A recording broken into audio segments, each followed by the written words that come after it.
అందరికీ నమస్కారం. ఈ రోజు మన గౌరవ అతిథులు ముఖ్యమంత్రి వర్యులు నారా చంద్రబాబు నాయుడు గారు, అలాగే deputy chief minister Pawan Kalyan garu కూడా వచ్చారు. వారిరువురికి పోలీసులన్నా చట్టాలన్నా అపారమైన గౌరవం అని మనందరికీ తెలుసు. అయినా పవన్ కళ్యాణ్ గారు బాబు గారి గురించి ఏదో చెప్పాలని తాపత్రయపడుతున్నారు. చెప్పండి పవన్ కళ్యాణ్ గారు. గౌరవ ముఖ్యమంత్రి గారు ప్రభుత్వ పోలీసు ఉన్నతాధికారులను కూడా బెదిరించే స్థాయికి వెళ్ళిపోయారు. ఇప్పుడు చెప్తున్నారు, ముందే చెప్పాలి కదా. పోలీసులు కూడా గుర్తుపెట్టుకోవాలి, శిక్ష ప్రకారం మిమ్మల్ని కూడా బొక్కలో పెడతా. పోలీసులు కూడా గుర్తుపెట్టుకోవాలి, శిక్ష ప్రకారం మిమ్మల్ని కూడా బొక్కలో పెడతా. బాబు గారు, మీరు అనుకుంటే పోలీసులనేంటి బాబు గారు, ఎవరినైనా బొక్కలో వేయగలరు. అయినా మీరు ఒకసారి బొక్కలోకి వెళ్ళొచ్చారు కదా బాబు గారు. 56 రోజులు జైలు జీవితం గడిపినప్పుడు నేను ఎంత వేదనకు గురి అయ్యి ఏడ్చానో మీకేం తెలుసు బాబు గారు. అయినా మధుర క్షణాలు మరొక్కసారి గుర్తు చేయకండి.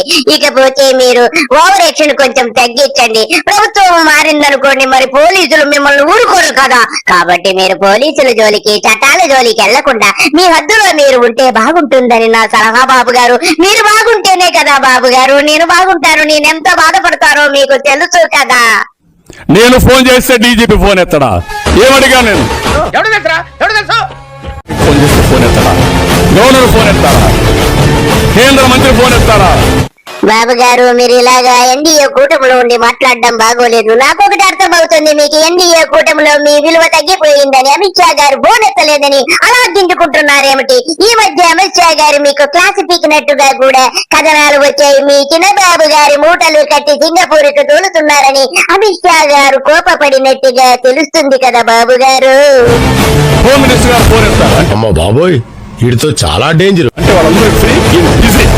బాబు గారు, కేటీఆర్ గారు వచ్చారు, మీ గురించి ఏదో మాట్లాడాలంటున్నారు. మీరు అనవసరంగా కోపడుతున్నారని ఆయనకు కూడా కోపము వచ్చింది. చెప్పండి కేటీఆర్ గారు. నువ్వు సకట్ పనులు చేస్తే నీ పిల్లలు కూడా నీ పేరు చెప్పుకుంటారు. నువ్వు లుచ్చ పనులు చేసినావు అనుకో, నీ మన్మడు కూడా నీ పేరు చెప్పే గాలంగా మన్మని అని చెప్పుకోడు. ఇతమ్మా జల్దీ కట్టే, లేకపోతే ఆయన ఎవరైనా కరిసినా కరుస్తాడు వీడు. ఎందుకంటే ఇప్పుడు రోజు అరిసి అరిసి అరిసి పిచ్చిలేసిపోయేటట్టున్నది, కరిసేటట్టు తయారైన రోజు రోజుకు. నేనేమంటున్నా అంటే, ఏనుగు పోతుంటే మస్తు జంతువులు మొరుగుతుంటాయి, నక్కలు కుక్కలు. మనం పెద్ద పట్టించుకునే అవసరం లేదు. కేటీఆర్ గారు, మీరు చెప్పింది నిజమే. ఇకపోతే బాబు గారు విజన్ 2020 గురించి చెప్పడానికి ఎంతో బలాట పడుతున్నారు. ఆయన చెప్పాక ఒక పండితులు వచ్చారు. బాబు గారి విజన్ 2020 ఎలాగుంటుందో వారు చక్కగా మనకి విశదీకరిస్తారు. బాబు గారు ముందు ఆయన విజన్ 2020 సోది మొదలు పెడతారు. నేను ఆ రోజు విజన్ 2020 అంటే చాలా మంది ఎగతాలు చేశాను. నన్ను 420 కూడా ఎగతాలు చేశాను. బాబు గారు, మీరు 420 కాదు బాబు గారు, 840 బాబు గారు. పొరపాటు చెబుతున్నారు బాబు గారు మీరు. ఎప్పటికెయ్యది అప్లికబులో అప్పటికా టాకుటాకి అదర్స్ హార్టన్ హట్టింపక హట్టవ్వక ఎస్కేప్ అయి తిరుగువాడే ఎక్స్పర్ట్ సుమతి అని విజన్ 2020 శతకం ఇలాగే ఉంటుంది.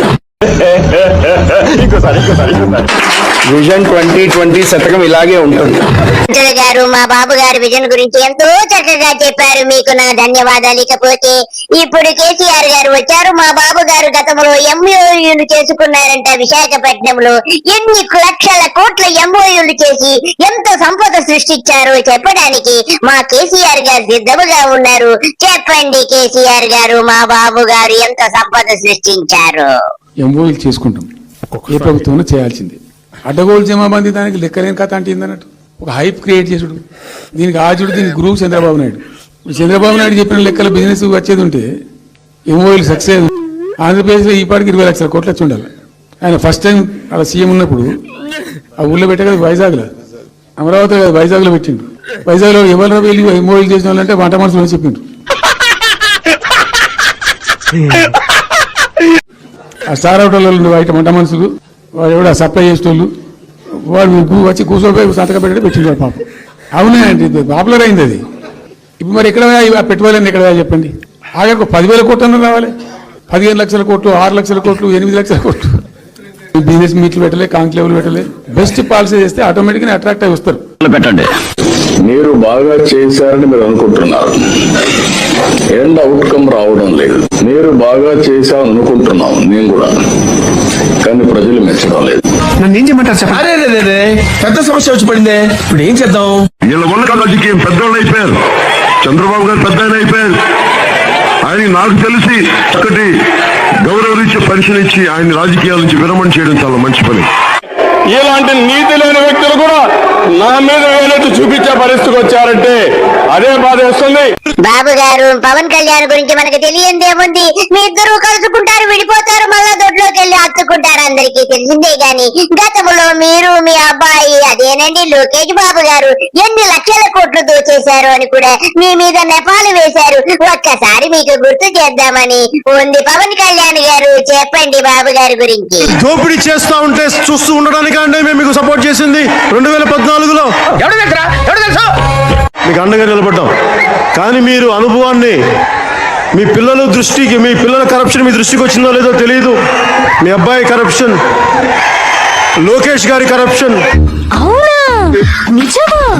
ఓకే, చెప్పండి ఎవరండి మీరు?